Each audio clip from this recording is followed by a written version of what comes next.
First lesson economics में अध्याय 1 पढ़ेंगे, जिसका नाम है परिचय से है। इसमें आपको दो बुक पढ़नी है, एक समष्टि अर्थशास्त्र,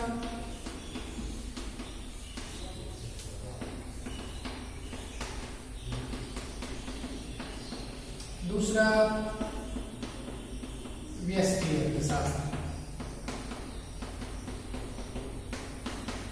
इन दोनों बुक के परिचय के नाम से ये पहला लेसन है, ये दोनों ही बुक का पहला लेसन है परिचय।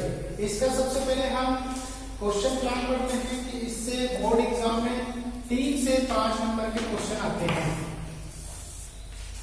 3 से 5 नंबर के क्वेश्चन किस तरह के क्वेश्चन आते हैं? तो एक नंबर के क्वेश्चन आएंगे, एक क्वेश्चन 2 नंबर का आता है, या एक क्वेश्चन अथवा में 3 नंबर का एक क्वेश्चन आ सकता है। तो उसी के अकॉर्डिंग हमें ये पढ़ना है। सबसे पहले इन दोनों लेसन को कंबाइंड रूप से हमें परिचय करने के लिए सबसे पहले हमें जानना पड़ेगा कि अर्थशास्त्र क्या है।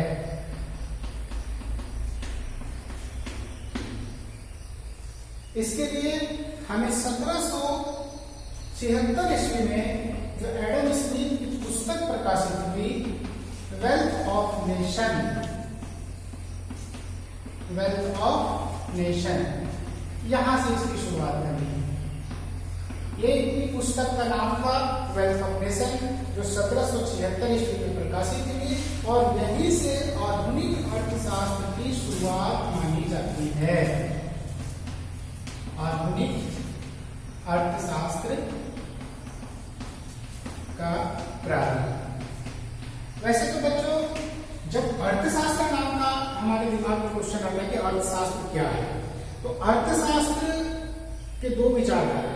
एक पारंपरिक, जिसका संबंध भारत से है, विष्णुगुप्त कौटिल्य का अर्थशास्त्र, वो आपका एक भारतीय दर्शन हो गया, उसे हमें नहीं पढ़ना, हमें आधुनिक अर्थशास्त्र पढ़ना है, जो आगे चल करके व्यष्टि और समष्टि के रूप में बढ़ता है। जो आपके 12th में 2 बुक है, दोनों का नाम है व्यष्टि अर्थशास्त्र, समष्टि अर्थशास्त्र। तो अर्थशास्त्र है क्या? तो अर्थशास्त्र का मतलब यहाँ आधुनिक अर्थशास्त्र। आधुनिक अर्थशास्त्र का प्रारंभ 1776 ईस्वी से माना जाता है। एडम स्मिथ की पुस्तक वेल्थ ऑफ नेशन किसने लिखा?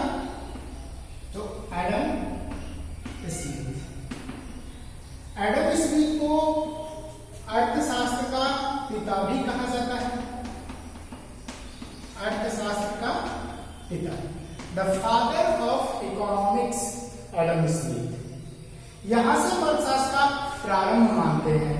तो अर्थशास्त्र का प्रारंभ को समझने के लिए हमें उसकी परिभाषा पे गौर करना पड़ेगा। तो अर्थशास्त्र की परिभाषा मुख्यतः 3 स्टेज में 3 परिभाषा याद रखनी है। नंबर 1 एडम स्मिथ की परिभाषा, नंबर 2 मार्कस की परिभाषा, मार्शल, प्रोफेसर मार्शल।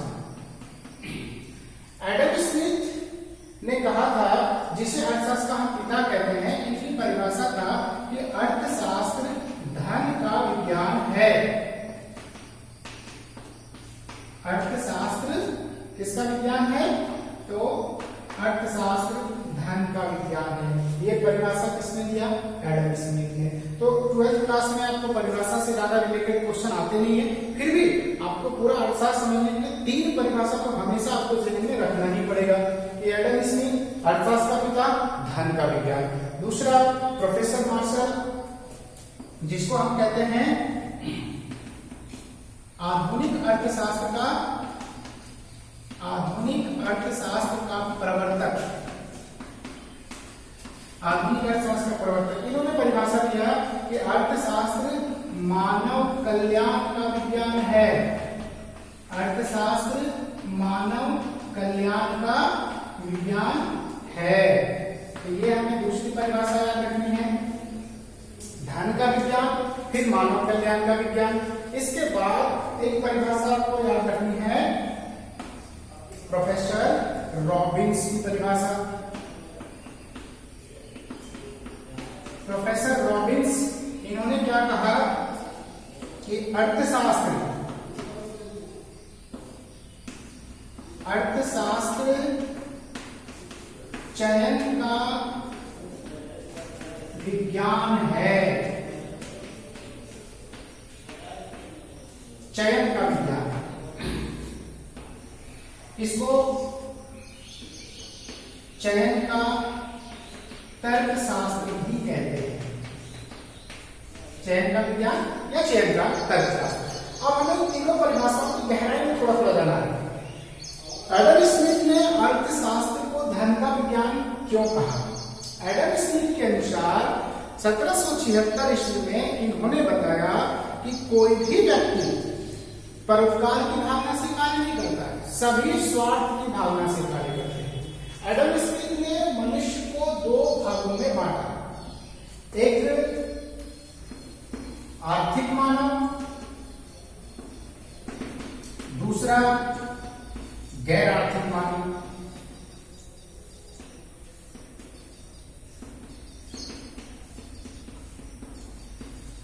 इसको हम कार्य भी कह सकते हैं, आर्थिक कार्य और गैर आर्थिक कार्य। ऐसे मानव जो आर्थिक कार्य करते हैं उसको आर्थिक मानव कहा गया, उसके कार्य को आर्थिक कार्य कहा गया।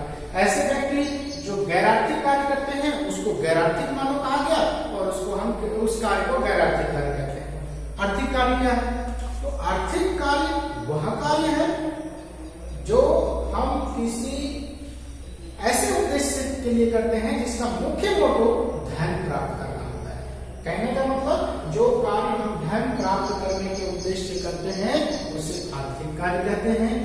जो कार्य हम परोपकार, दया, प्रेम, सहानुभूति के हिसाब से करते हैं उसे हम गैर आर्थिक कार्य कहते हैं।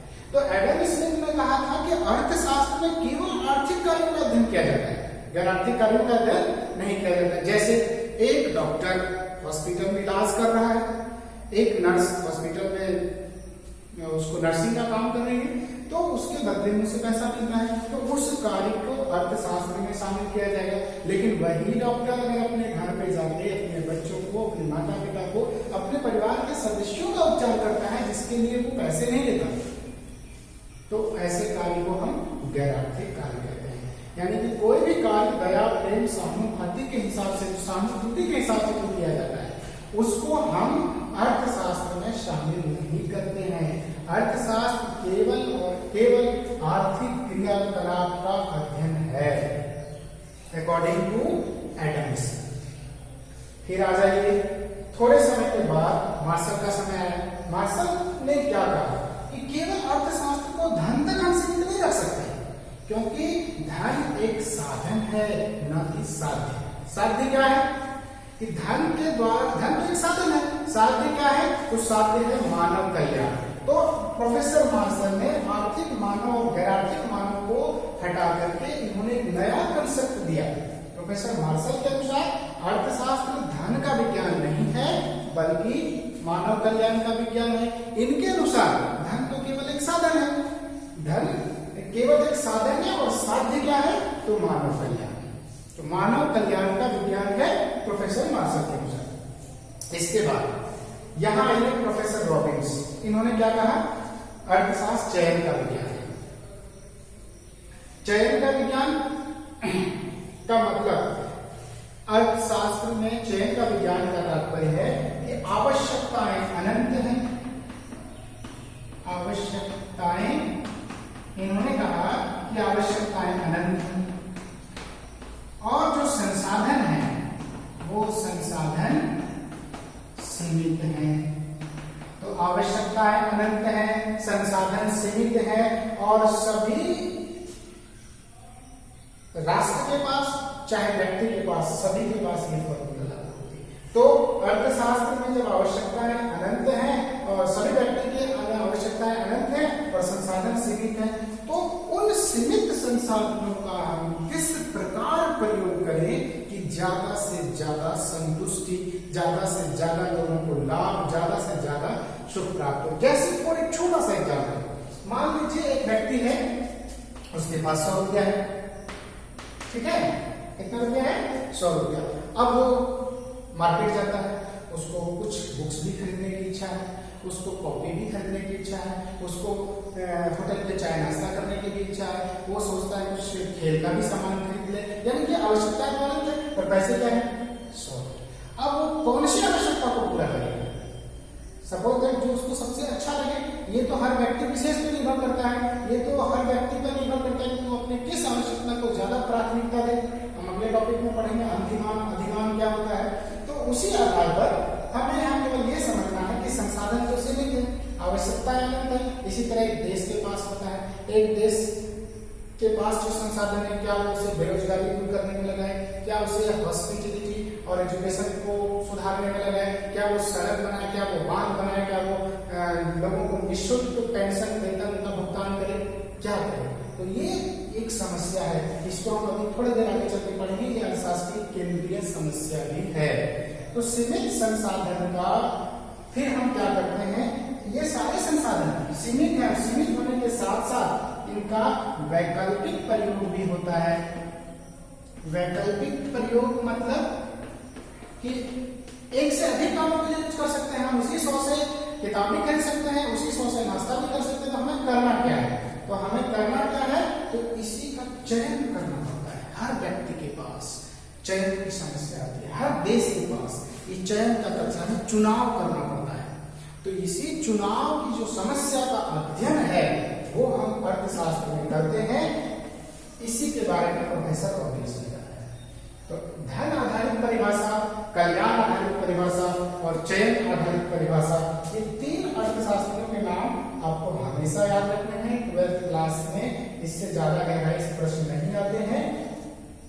अब हम आते हैं कि आधुनिक अर्थशास्त्र में आप बच्चों के मन में सवाल होगा कि सब 2 बुक हैं, आपने तो व्यष्टि समष्टि बताया है। तो अब हम आते हैं व्यष्टि और समष्टि अर्थशास्त्र।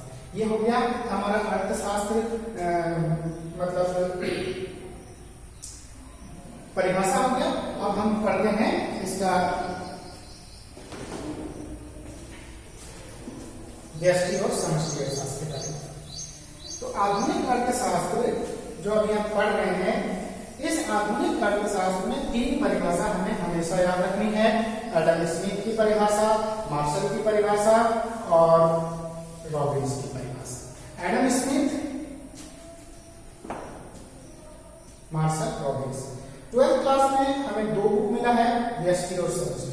तो ये जो अर्थशास्त्र है, ये अर्थशास्त्र 1933 ईस्वी में ओस्लो विश्वविद्यालय के ओस्लो विश्वविद्यालय के प्रोफेसर रेगनर फ्रिश ने 1933 ईस्वी ओस्लो विश्वविद्यालय के प्रोफेसर रेगनर फ्रिश ने इनका नामकरण किया। आधुनिक अर्थशास्त्र को 2 भागों में बांटकर अध्ययन किया जाने लगा। एक का नाम हो गया व्यष्टि अर्थशास्त्र, दूसरे का नाम हो गया समष्टि अर्थशास्त्र। तो बच्चों इस बात का विशेष ध्यान रखेंगे। छोटा क्वेश्चन भी आया है कई बार बोर्ड एग्जाम में कि अर्थशास्त्र को अलग अलग नामकरण किसने किया? 1933 ईस्वी में ओस्लो विश्वविद्यालय के प्रोफेसर रेगनर फ्रिश ने। व्यष्टि अर्थशास्त्र और समष्टि अर्थशास्त्र। अब हम दोनों का अर्थ समझते हैं कि व्यष्टि अर्थशास्त्र क्या है, समष्टि अर्थशास्त्र क्या है। तो व्यष्टि अर्थशास्त्र को अंग्रेजी में माइक्रो, MICRO, माइक्रो इकोनॉमिक्स कहते हैं। माइक्रो इकोनॉमिक्स ग्रीक भाषा के, इस भाषा से ग्रीक भाषा के माइक्रो से बना है, MIKROS। अंग्रेजी में आया एस हट गया, के की जगह सी हो गया। ये अंग्रेजी हो गया और ये ग्रीक हो गया। तो अंग्रेजी में जिसे हम माइक्रो इकोनॉमिक्स कहते हैं, वो ग्रीक भाषा के माइक्रो से बना है, जिसका शाब्दिक अर्थ है सूक्ष्म, छोटा या लघु, कुछ भी बोल सकते हैं। ठीक है। इसके बाद हम आते हैं कि समष्टि अर्थशास्त्र का क्या मतलब है। तो समष्टि अर्थशास्त्र जिसको हम मैक्रो इकोनॉमिक्स इकोनॉमिक्स कहते हैं। ये ग्रीक भाषा के किससे बना है? मैक्रो से, MAKROS, ये मैक्रोस। तो इसको हम माइक्रो कहते हैं, इसको हम मैक्रो कहते हैं। ठीक है, तो इसका अर्थ हो गया व्यापक, बड़ा, विस्तृत। अब हमें ये समझना है कि बड़ा छोटा का क्या लेना देना है। क्या कोई किताब बड़ा या छोटा? नहीं। व्यष्टि अर्थशास्त्र और समष्टि अर्थशास्त्र, हम किन किन चीजों को व्यष्टि अर्थशास्त्र में अध्ययन करते हैं, किन किन चीजों को समष्टि अर्थशास्त्र में करते हैं। तो व्यष्टि अर्थशास्त्र का मतलब है एक इकाई का अध्ययन। इसके अंदर एक इकाई का अध्ययन किया जाता है, एक इकाई। अब एक इकाई का तात्पर्य क्या है? जैसे एक फर्म का संतुलन, जैसे वस्तु विशेष का कीमत, वस्तु विशेष का कीमत आदि। ठीक इसी प्रकार समष्टि अर्थशास्त्र में क्या अध्ययन किया जाता है? व्यष्टि अर्थशास्त्र में एक इकाई का अध्ययन किया जाता है और समष्टि अर्थशास्त्र में इकाइयों के समूह का अध्ययन किया जाता है, समूह का अध्ययन। जैसे मान लीजिए यहां एक फर्म का अध्ययन कर रहे हैं, तो यहाँ फर्म के समूह का पूरे अर्थव्यवस्था का अध्ययन कर सकते हैं। तो इसका मुख्य बातें क्या है वो मैं आपको यहाँ बताता हूँ। इसका अर्थ हो गया कि माइक्रो और मैक्रो।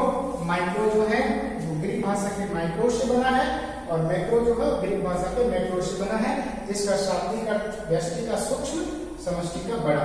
एक इकाई का अध्ययन, तो इसका मुख्य अध्ययन का विश्लेषण है, इसको कीमत अर्थशास्त्र भी कहा जाता है, कीमत अर्थशास्त्र।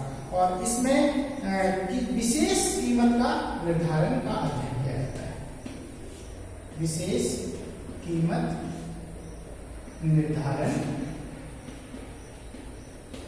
का अध्ययन, एक फर्म का संतुलन, एक उपभोक्ता का संतुलन आदि आदि।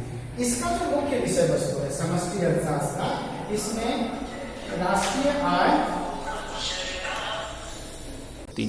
राष्ट्रीय आय व रोजगार का सिद्धांत। समष्टि अर्थशास्त्र में जो मुख्य चीज पढ़ा जाता है वो है राष्ट्रीय आय व रोजगार का सिद्धांत। व्यष्टि अर्थशास्त्र, समष्टि अर्थशास्त्र। व्यष्टि अर्थशास्त्र में मुख्य उपकरण जिसको कहते हैं एनालिसिस, किसमें किया जाता है? तो विशेष कीमत निर्धारण का, इसीलिए इसको कीमत का अर्थशास्त्र भी कहा जाता है। समष्टि अर्थशास्त्र राष्ट्रीय आय व रोजगार सिद्धांत का अध्ययन किया जाता है। तो इसी से आगे आपको बुक में पढ़ेंगे। इस बुक में जितने भी लेसन है समष्टि अर्थशास्त्र, पहला परिचय के बाद ही आपको दूसरा लेसन मिलेगा, राष्ट्रीय आय व रोजगार का सिद्धांत, मुद्रा, बैंकिंग, ब्याज दर, है ना, ये सारी चीजें, मुद्रा, बैंकिंग, कुल मिलाकर के इसमें आपको फर्म का संतुलन, उपभोक्ता का संतुलन, बाजार, तो कुल मिलाकर के आप ये कह सकते हैं कि व्यष्टि अर्थशास्त्र व्यक्ति विशेष, फर्म विशेष, किसी विशेष क्षेत्र का अध्ययन किया जाता है। समष्टि अर्थशास्त्र यानी कि संपूर्ण अर्थव्यवस्था का संबंध जिससे हो, संपूर्ण अर्थव्यवस्था का संबंध जिससे हो, उसका अध्ययन को हम समष्टि अर्थशास्त्र में पढ़ते हैं। व्यष्टि अर्थशास्त्र में केवल और केवल उसी चीज का अध्ययन करते हैं जिसका संबंध व्यक्ति विशेष, फर्म विशेष, संस्था विशेष से हो, जिसका अध्ययन संपूर्ण अर्थव्यवस्था से नहीं हो, केवल उसी का, यानी इकाई का अध्ययन, इकाइयों पे समूह का अध्ययन। इसीलिए इसको कुल का अर्थशास्त्र, टोटल कुल का अर्थशास्त्र भी कहा जाता है। 3 नंबर के क्वेश्चन आते हैं बोर्ड एग्जाम में कि व्यष्टि और समष्टि अर्थशास्त्र में अंतर क्या है। तो सबसे पहले आपको लिखना है कि व्यष्टि अर्थशास्त्र अंग्रेजी में माइक्रो इकोनॉमिक्स, जो ग्रीक भाषा के मैक्रो से बना है, जिसका शाब्दिक अर्थ है सूक्ष्म या लघु। इसके अंतर्गत एक कीमत विशेष का निर्धारण का अध्ययन किया जाता है, फर्म का संतुलन, बाजार का संतुलन आदि आदि का अध्ययन किया जाता है। समष्टि अर्थशास्त्र जिसका जो अंग्रेजी में मैक्रो इकोनॉमिक्स कहलाता है, जो ग्रीक भाषा के मैक्रो से बना है, इसका शाब्दिक अर्थ है बड़ा, व्यापक, समष्टि अर्थशास्त्र का मुख्य उपकरण जो है वो राष्ट्रीय आय व रोजगार का सिद्धांत है। इसमें संपूर्ण अर्थव्यवस्था का अध्ययन किया जाता है। बस ये आपको व्यष्टि और समष्टि अर्थशास्त्र का अंतर हो गया। अब आपको पढ़ना है, देखिए यहाँ एक पॉइंट आया है कि संपूर्ण अर्थव्यवस्था। तो दोनों लेसन का जो परिचय है उसमें अर्थव्यवस्था के बारे में हमें पढ़ना है। अर्थशास्त्र तो हम पढ़ रहे हैं कि अर्थशास्त्र क्या है, अर्थव्यवस्था क्या है। तो अर्थशास्त्र तो सिद्धांत हो गया। अर्थव्यवस्था में हम आते हैं, जैसे आपने सुना होगा भारतीय अर्थव्यवस्था, अमेरिका की अर्थव्यवस्था, जापान की अर्थव्यवस्था। तो अर्थव्यवस्था क्या है? तो अर्थव्यवस्था का मतलब किसी क्षेत्र विशेष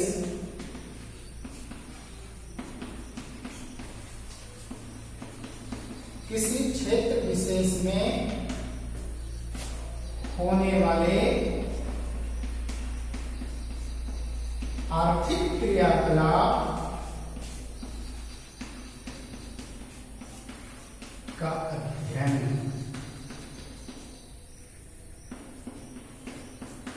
ठीक है, अर्थव्यवस्था किसी क्षेत्र विशेष में होने वाले आर्थिक क्रियाकलाप। अगर आपको याद है तो मैंने शुरू में ही बताया था कि अर्थशास्त्र का शुरुआत एडम स्मिथ ने ही कहा था कि उन्हीं कार्यों का अध्ययन किया जाता है जिनका संबंध आर्थिक कार्य से हो। तो आर्थिक कार्य वही आर्थिक गतिविधि, यानी कि मानव के जीविकोपार्जन से संबंधित जो भी कार्य किया जाता है वो सभी आर्थिक क्रियाकलाप कहलाते हैं। और वो किसी क्षेत्र विशेष के अंदर, जैसे भारत की भौगोलिक सीमा के अंदर जो आर्थिक क्रियाकलाप किया जाता है उसके अध्ययन को हम भारतीय अर्थव्यवस्था दें। अगर जापान के क्षेत्र विशेष के भौगोलिक सीमा के अंदर जो आर्थिक क्रियाकलाप का अध्ययन किया जाता है उसे जापान की अर्थव्यवस्था कहेंगे। तो इस तरह से अर्थव्यवस्था का यह अर्थ हो गया। अब हमें इस लेसन के परिचय में पढ़ना है कि अर्थव्यवस्था के प्रकार कौन से।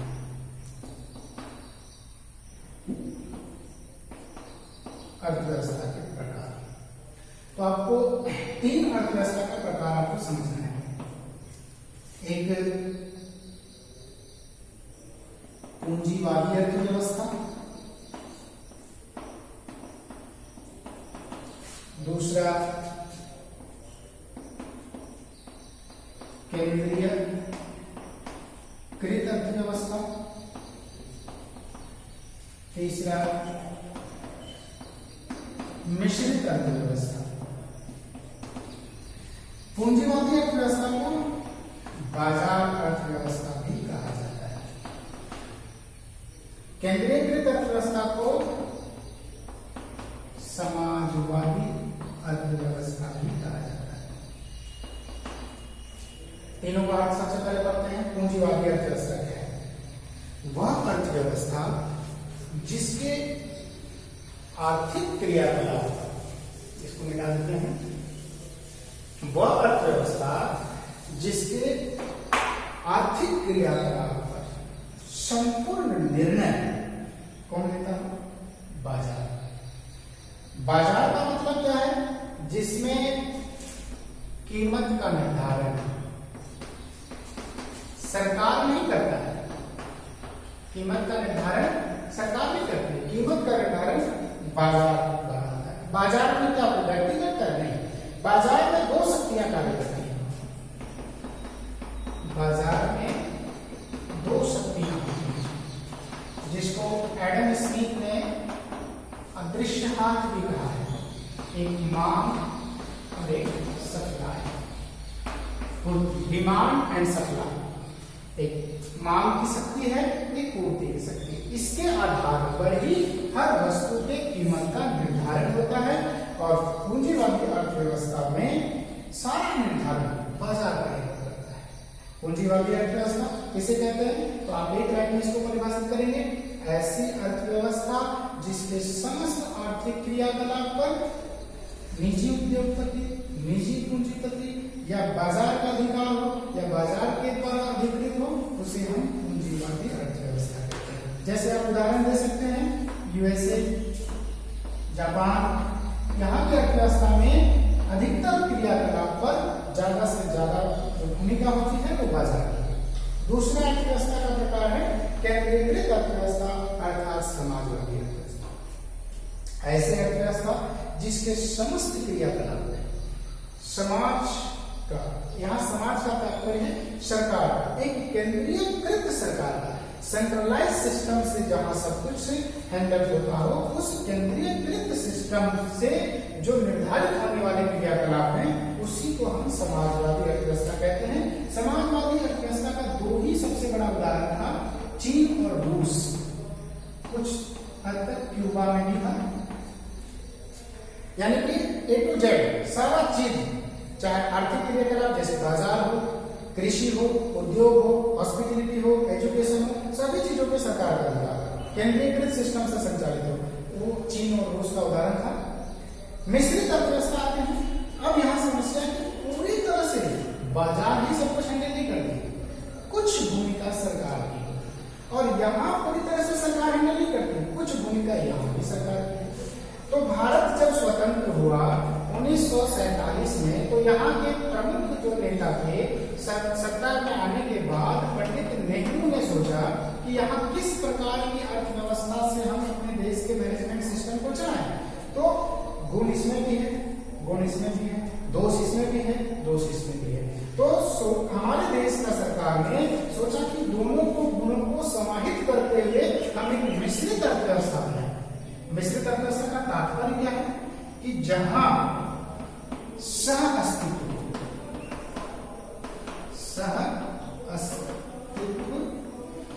हो, किसका सह अस्तित्व किसका हो, पूंजीवादी का भी और समाजवादी का भी। तो दोनों का समान अस्तित्व नहीं, साथ सह अस्तित्व, यानी कि साथ साथ अस्तित्व।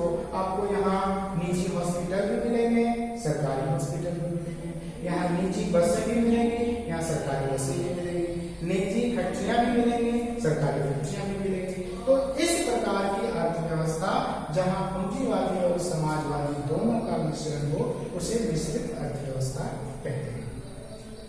मिश्रित अर्थव्यवस्था जैसे भारत सबसे बड़ा एग्जाम्पल। अब एक सवाल आता है कि क्या कोई अर्थव्यवस्था पूर्ण रूप से पूंजीवादी है या पूर्ण रूप से समाजवादी है? अर्थव्यवस्था के तो मुख्य दो ही प्रकार है, इन दोनों का मिला हुआ भी है। तो इसका जवाब आएगा नहीं, 100% न तो पूंजीवादी है न 100% को समाजवादी।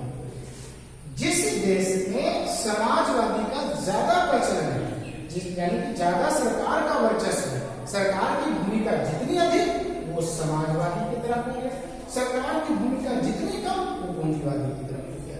तो इसलिए भारत को केवल मिश्रित अर्थव्यवस्था न कहकर समाजवादी मिश्रित कहा जाता है। यानी कि अंतिम भूमिका सरकार की ही है। यहाँ जितने भी प्राइवेट हॉस्पिटल हैं, प्राइवेट स्कूल हैं, प्राइवेट फैक्ट्रियां हैं, प्राइवेट बसें हैं, प्राइवेट निगम है, उन सबके अंतिम निर्णय सरकार का ही होता है। इसीलिए भारत की अर्थव्यवस्था को सबसे बेहतर तरीके से परिभाषित करने के लिए हम उसको समाजवादी मिश्रित कहते हैं। तो भारत की अर्थव्यवस्था, सिंपल क्वेश्चन आता है कि भारत की अर्थव्यवस्था किस प्रकार की? ऑब्जेक्टिव आएगा तो 3 ऑप्शन रहेंगे। तो मिश्रित अर्थव्यवस्था, भारत की मिश्रित अर्थव्यवस्था का क्या अर्थ है? तो मिश्रित अर्थव्यवस्था जिसमें पूंजीवादी और समाजवादी का सहअस्तित्व। क्लियर है? अब हम पढ़ते हैं कि हर अर्थव्यवस्था के पास, चाहे वो पूंजीवादी हो, समाजवादी हो, मिश्रित हो, उसके पास कुछ समस्याएं हैं जिसको हम सेंट्रलाइज प्रॉब्लम ऑफ इकोनॉमिक्स कहते हैं। केंद्रीय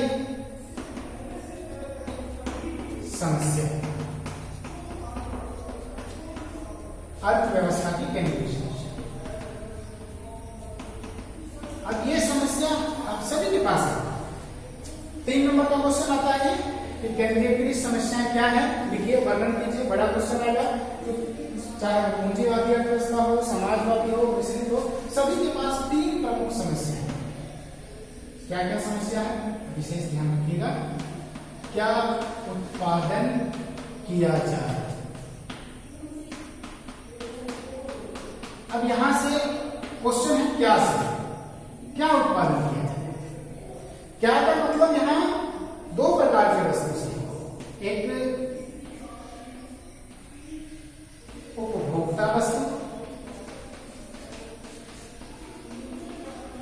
एक पूंजीगत वस्तु।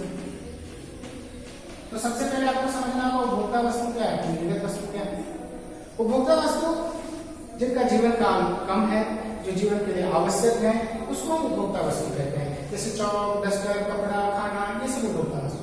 पूंजीगत वस्तु वह वस्तु है जो अपने आप में एक वस्तु तो है, लेकिन वो किसी अन्य वस्तु का निर्माण करता है। सपोज सिंपल भाषा में आप समझिए मशीन एक पूंजीगत वस्तु है। तो देश में ज्यादा मशीन बनाया जाए, देश में ज्यादा उपभोक्ता वस्तु बनाया जाए, क्या उत्पादन किया जाए, पूंजीगत या उपभोक्ता। अब तीन अर्थव्यवस्था है, तीनों इसका आंसर अलग अलग देगा। पूंजीवादी क्या देगा, पूंजीवादी अर्थव्यवस्था कहेगा क्या बनाएगा, जैसे समझ अमेरिका क्या बनाएगा, क्या गरीबों के लिए सोचेगा, नहीं। क्यों नहीं सोचेगा, क्योंकि वहां सब कुछ बाजार, सब कुछ निजी उद्योगपति के द्वारा संचालित है। वो ज्यादा से ज्यादा जिसमें लाभ हो, ज्यादा से ज्यादा जिससे कीमत प्राप्त हो सके। तो पूंजीवादी अर्थव्यवस्था क्या उत्पादन करेगा, वो पूंजीगत वस्तु का भी कर सकता है, उपभोक्ता वस्तु का भी, लेकिन निर्भर करेगा कि वो किस पर ज्यादा लाभ होगा। इसका जवाब अलग होगा।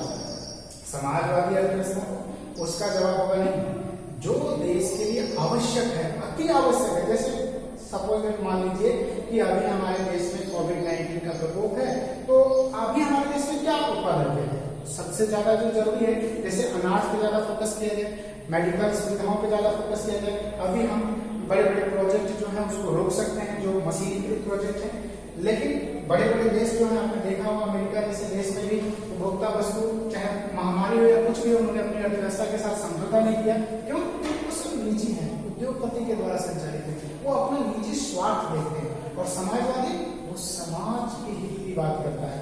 तो हर अर्थव्यवस्था चाहे वो बड़ा हो, छोटा हो, पूंजीवादी हो, समाजवादी हो, पहली समस्या क्या उत्पादन किया जाए। तो एक क्वेश्चन आता है कि क्या उत्पादन किया जाए से आप क्या समझते हैं, तो इसका आंसर लिखिएगा, क्या उत्पादन किया जाए से इसका तात्पर्य है कि कोई देश पूंजीवादी पूंजीगत वस्तु का उत्पादन किया जाए या उपभोक्ता वस्तु का उत्पादन किया, इसका निर्णय लेता है, उसी को हम कहते हैं क्या उत्पादन। दूसरी समस्या है कैसे उत्पादन किया, कैसे उत्पादन किया जाए। फिर यहाँ कैसे का मतलब क्या है, मेन फोकस इस पे, क्या से तो हम समझ रहे हैं, पूंजीवादी उपभोक्ता, कैसे उत्पादन किया है, कैसे उत्पादन किया जाए, इसके साथ भी प्रॉब्लम है, इसके साथ भी। लेकिन यहाँ कैसे का तात्पर्य है दो, श्रम का प्रयोग किया जाए या तकनीक का प्रयोग किया जाए। अब दिमाग में आसानी से जवाब आएगा। जैसे समझ लीजिए भारत का उदाहरण लीजिए, सरकार बड़े बड़े तालाब पर खुदाई करती है, क्या मशीन का प्रयोग करती है, नहीं। गांव में नरेगा श्रमिकों के द्वारा, क्यों, क्योंकि समाजवादी अर्थव्यवस्था का मुख्य उद्देश्य क्या है कि सामाजिक कल्याण, तो ज्यादा से ज्यादा लोगों को रोजगार दिया जाए, ज्यादा से ज्यादा काम किससे किया जाए, श्रम से। लेकिन पूंजीवादी का जवाब क्या होगा कि हमें ज्यादा लाभ कमाना है, तो हम ज्यादा लोगों को रोजगार नहीं देंगे, हमें टेक्नोलॉजी की मदद लेना है, जो काम ज्यादा से ज्यादा कर सके और कम से कम लागत में कर सके। तो तकनीक का प्रयोग करने का उत्तर कौन देगा, पूंजीवादी। श्रम का प्रयोग करने का उत्तर कौन देगा, समाजवादी। अब भारत जैसे सोचिए, भारत मिश्रित अर्थव्यवस्था, बड़े प्रोजेक्ट टेक्नोलॉजी आधारित होते हैं, छोटे प्रोजेक्ट ग्रामीण स्तर पे श्रम आधारित होते हैं, श्रम के द्वारा प्रयोग किया जाए, श्रम के द्वारा उत्पादन किया जाए। इसी तरह तीसरा सवाल क्या उत्पादन किया जाए, कैसे उत्पादन किया जाए और किसके लिए उत्पादन किया जाए।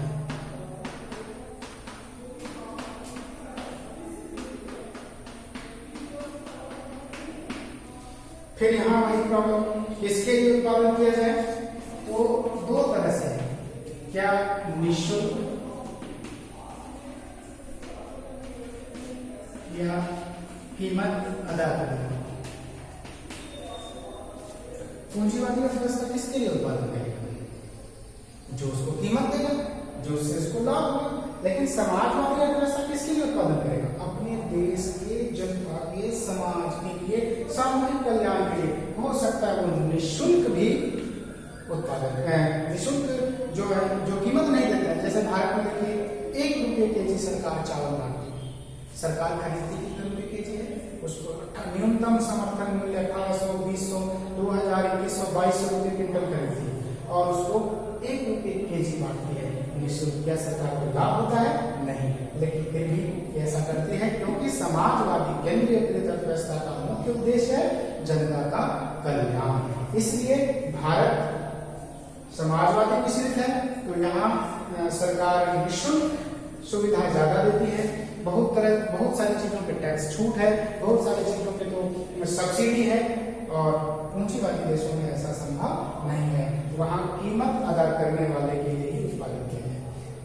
तो कुल मिला के हमारा मेन टॉपिक था कि अर्थव्यवस्था की केंद्रीय समस्या, अर्थव्यवस्था की केंद्रीय समस्या है कौन कौन सी? अर्थव्यवस्था की केंद्रीय समस्या 3 है। क्या उत्पादन किया जाए, कैसे उत्पादन किया जाए, और किसके लिए उत्पादन। ये जो समस्या है ये केवल समाजवादी के लिए, केवल पूंजीवादी के लिए नहीं है, केवल मिश्रित के लिए, ये समस्या सभी के साथ है, आंसर सबका अलग अलग है। क्लियर है? तो ये हो गया अर्थव्यवस्था की केंद्रीय समस्या। अब हमारा टॉपिक है कि क्या हमने जो व्यष्टि अर्थशास्त्र और समष्टि अर्थशास्त्र का जो अंतर पढ़ा, वो क्यों समष्टि अर्थशास्त्र का उद्भव क्यों हुआ, क्यों आधुनिक अर्थशास्त्र हम समष्टि अर्थशास्त्र पर आ गए, या समष्टि अर्थशास्त्र का महत्व दिन प्रतिदिन क्यों बढ़ता जा रहा है। तो सबसे पहले हम देखेंगे कि समष्टि अर्थशास्त्र का उद्भव।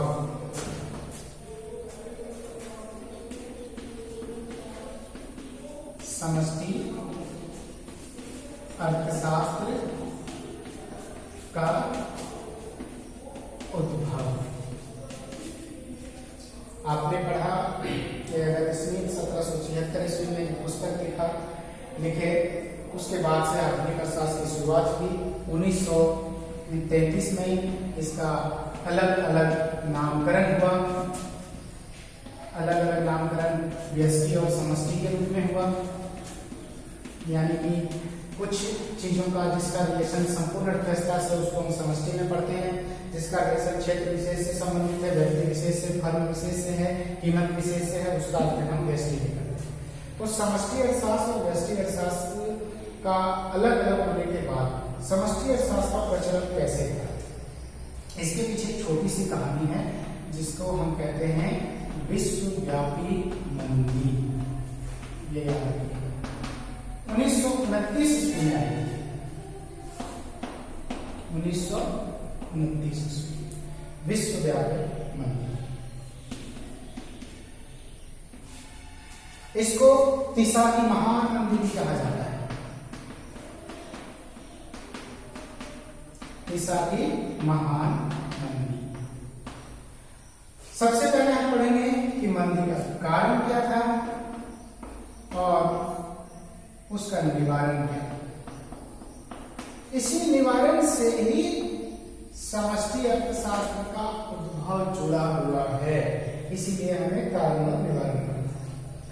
तो अर्थशास्त्र, जो प्राचीन अर्थशास्त्री थे, उनका जो विचार था, जिसमें से एक जे बी से, इन्होंने एक नियम लिया था जिसको बाजार का नियम भी कहते थे, बाजार का नियम, और इसको हम से का नियम भी कहते हैं, शॉर्ट में से का नियम।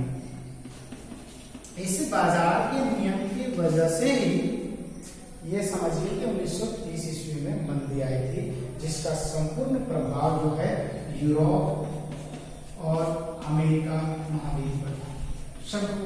33% तक बेरोजगारी आई, 25 से 27% तक उत्पादन में गिरावट हुआ। कब? 1929 ईस्वी। लेकिन इसके पीछे कारण जो बताया जाता है वो है बाजार का नियम। तो क्या है बाजार का नियम? पारंपरिक अर्थशास्त्री, जिसमें जे विषय का बहुत बड़ा नाम है बाजार का नियम, उन्होंने नियम दिया, एक लाइन का नियम है, समझने में। उन्होंने कहा था पूर्ति अपनी मांग स्वयं सृजित करती है, स्वयं सृजित करती है, इसने कहा से। अब क्या हुआ देखो, उस समय पूर्ति अपनी मांग स्वयं सृजित करती है, ये विषय का नियम है। जितने भी देश में उद्योगपति थे, जितने भी सब केवल और केवल सप्लाई पे जोड़ देते थे। दो शक्तियां मैंने आपको पहले बताया था, एक डिमांड एक सप्लाई, मांग और पूर्ति। तो पूर्ति पक्ष को इग्नोर किया गया, अनदेखा किया गया, सॉरी पूर्ति पक्ष को जोड़ दिया गया, सप्लाई। पूर्ति अपनी मांग स्वयं से करती, मांग को इग्नोर किया गया, मांग को नहीं देखा, डिमांड। तो सभी लोगों ने केवल सप्लाई पर ध्यान दिया कि हमें केवल प्रोडक्शन करना है, अब वो बिकेगा कैसे। अचानक क्या हुआ कि स्टॉक का अंबार लग गया। अब एक छोटा सा एग्जांपल देखिए कि एक उद्योग में मंदी आती है तो उसका प्रभाव एक चक्रीय प्रभाव पड़ता है, जिसको आप सेकंड लेसन में पढ़ेंगे, साइकिल प्रभाव। तो ये कैसे होता है, जैसे मान लीजिए एक तो फैक्ट्री है पंखा बनाने,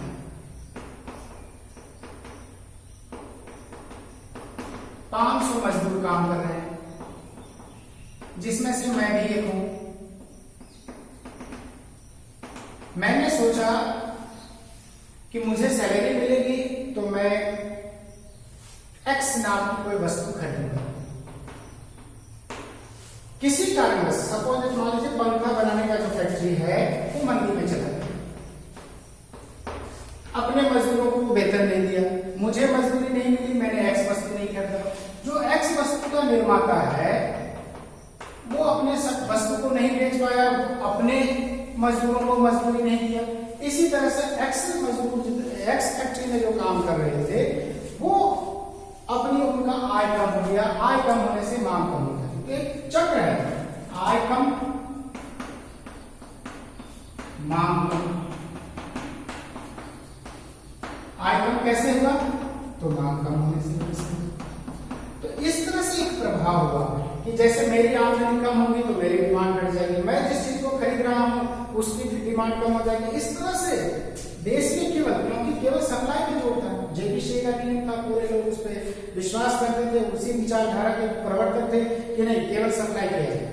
तो डिमांड पूर्ति अपनी मांग स्वयं से करती है। इनका कहना था कि आप बना के मार्केट में रखिए, उसकी डिमांड अपने आप हो जाएगी, बिकनी, लेकिन किसी कारणवश नहीं होगा।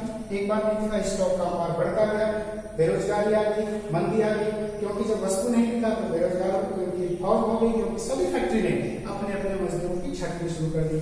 कुछ छोटा मोटा प्रभाव भी आप देख रहे हैं, इस कोविड-19 की वजह से भी भारत में या विश्व के कई देशों में बेरोजगारी फैल रही है। क्यों? क्योंकि फैक्ट्रियां बंद है, लोग उसको बेरोजगार करते जा रहे हैं। बेरोजगारी होगी तो आय में गिरावट होगी, आय में गिरावट होने से डिमांड में गिरावट होगी और फिर आगे चल करके उत्पादन में गिरावट हो जाएगी। तो ये कारण था मंदी का। क्या? पूर्ति अपनी मांग स्वयं सृजित करती है। केवल पूर्ति पक्ष को ध्यान में रखा गया, मांग पक्ष को अनदेखा किया गया। किसके नियम को फॉलो कर रहे थे पूरे संसार?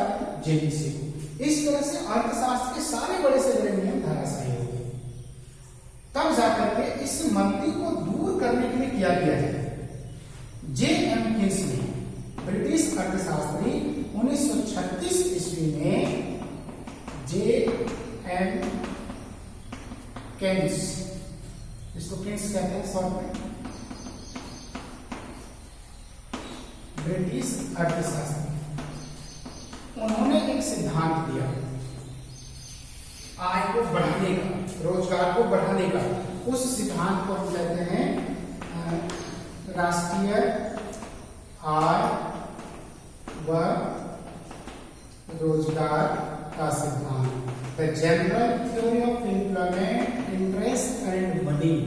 इनके पुस्तक का नाम था the general theory of employment, interest and money. 1936 में जे.एम. ने दिया, ब्रिटिश अर्थशास्त्री।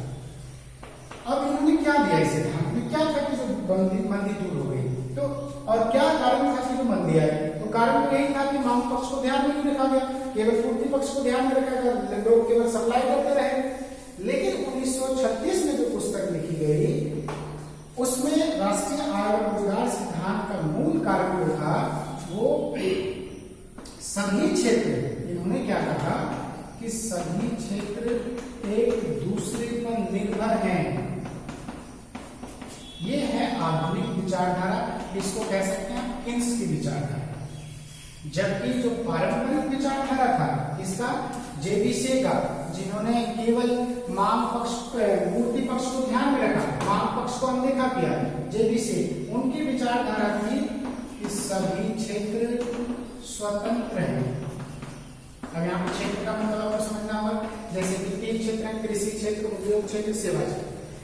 आधुनिक अर्थशास्त्री खास करके जेएनकिंस, उनका मानना था कि सभी क्षेत्र एक दूसरे से रिलेटेड है, जबकि परंपरावादी अर्थशास्त्री क्लासिकल थ्योरी वाले समझते थे कि सभी क्षेत्र स्वतंत्र हैं, उनका अलग अलग अध्ययन किया जाए। इन्होंने कहा कि सभी क्षेत्र एक दूसरे पर निर्भर है, एक प्रॉब्लम में आएगा तो आगे चल करके दूसरा भी क्षेत्र प्रॉब्लम में आएगा, एक में मंदी आएगी तो दूसरे में भी मंदी आएगी। इसी चीज का इन्होंने कंसेप्ट दिया और नेशनल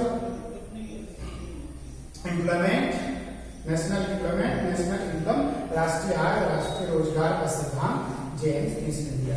इसी में ये कहा गया कि सभी क्षेत्र एक दूसरे पर निर्भर हैं, इसीलिए इसका अध्ययन किया जाए, किसी एक फर्म का नहीं, किसी एक क्षेत्र का नहीं, संपूर्ण अर्थव्यवस्था का अध्ययन किया जाए एक साथ। और यहीं से प्रचलन शुरू हुआ आपका समष्टि अर्थशास्त्र का। कब से? 1936 ईस्वी से। इसके वजह से जेएनकिंस की वजह से। इनके पुस्तक का क्या नाम था? तो the general theory of employment, interest and money, संपूर्ण अर्थव्यवस्था का अध्ययन। यहां से शुरुआत हुआ जेएनकिंस के द्वारा समष्टि अर्थशास्त्र। तो ये लेसन लगभग कंप्लीट हो गया। एक बार फिर से रिवाइज करते हैं कि हमने क्या क्या पढ़ा और आपको इसको किस तरह से फिर से समझना है। तो आपने पढ़ा कि अर्थशास्त्र क्या है, इसकी आपको 3 परिभाषा याद रखनी है, स्मिथ का, मार्शल का और रॉबिन्स का। ठीक है, धन का विज्ञान। फिर आपने पढ़ा केंद्रीय अर्थव्यवस्था, केंद्रीय समस्या,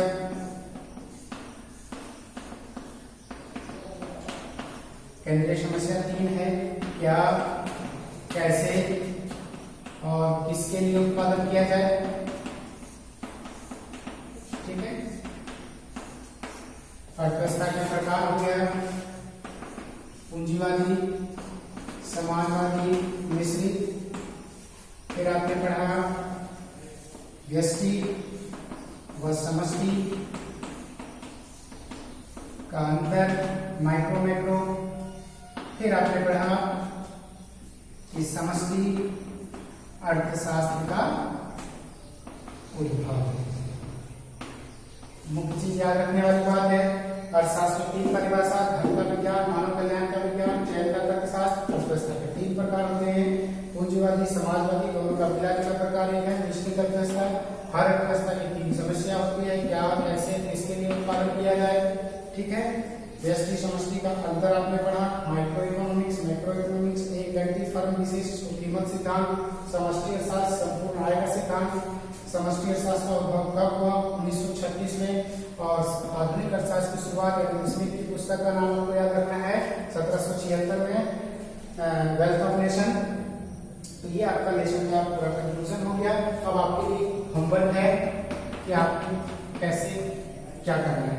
तो सबसे पहले आपको इसका अंतर याद करना है, व्यष्टि और समष्टि का, व्यष्टि व समष्टि का अंतर याद करना है। ठीक है, दूसरा होमवर्क है कि आपको बोर्ड एग्जाम में जो क्वेश्चन आए हैं पिछले एग्जाम जैसे कि 2020 और 2019, कम से कम 2 साल के पेपर आपको इस लेसन से देखने हैं। मैं एक क्वेश्चन बता देता हूँ, 2019 में आया था, व्यष्टि अर्थशास्त्र को स्पष्ट करें। इसी तरह से आपको क्वेश्चन ढूंढने हैं और फिर उसका आंसर करना है। मैंने आपको जो कुछ भी बताया है उससे बाहर एक भी क्वेश्चन नहीं आया है वो एग्जाम में अभी तक। व्यष्टि अर्थशास्त्र को स्पष्ट करें। आपको पता है कि व्यष्टि अर्थशास्त्र, जिसका शाब्दिक अर्थ अंग्रेजी में माइक्रो इकोनॉमिक्स कहते हैं, जो ग्रीक भाषा के माइक्रो से बना है, जिसके अंतर्गत एक व्यक्ति विशेष, एक फर्म विशेष का अध्ययन किया जाता है। तो ये आपका होमवर्क हो गया। इसके बाद एक होमवर्क आपको ये है कि कम से कम 20 ऐसे देश का नाम लिखिए और सबका अलग अलग नामकरण कीजिए कि कौन सा पूंजीवादी देश है और कौन सा समाजवादी देश है। एक और नंबर आपको भारत का पड़ोसी देश, भारत के पड़ोसी देश की अर्थव्यवस्था किस प्रकार की है वो भी लिखना है। जैसे चीन है, पाकिस्तान है, बांग्लादेश है, श्रीलंका है, ये अर्थव्यवस्था किस प्रकार है। किस प्रकार का मतलब यहाँ मेरा है कि पूंजीवादी है या समाजवादी। ठीक है बच्चों।